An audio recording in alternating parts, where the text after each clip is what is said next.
তো এই যে দেওরের বিয়ে, তো আজকে রিসেপশন পার্টি রয়েছে।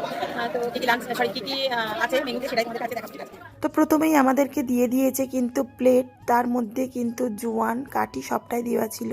এই যে এখানে পড়েও গিয়েছে রাধাপল্লবী চানা পনির, তারপরে কিন্তু প্লেন রাইস।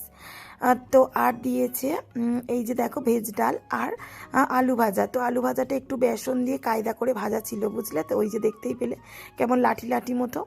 তো যাই হোক, তারপরেই দিয়ে দিয়েছি কিন্তু সর্ষে কাতলা, সরি দই কাতলা। তারপরে এই যে স্যালাড, তো আমি শুধু শসা খাবো বলে এখানে কিন্তু শুধু শসাই নিয়েছি। তারপরে এই যে চিংড়ি মাছের মালাইকারি, তারপরে চলে এসেছে মাটন। তো মাটনের পরে দিয়ে দিয়েছি কিন্তু আমের চাটনি, তারপরে এই যে সন্দেশ, আর তারপরেই কিন্তু রসগোল্লা। আমি একটাই রসগোল্লা নিয়েছিলাম, তারপরে এই যে আইসক্রিম। তো আমাদের খাওয়া দাওয়া অলমোস্ট কমপ্লিট। তো কেমন লাগলো ভিডিওটা তোমরা কিন্তু কমেন্ট বক্সে অবশ্যই কমেন্ট করে জানাবে। টাটা।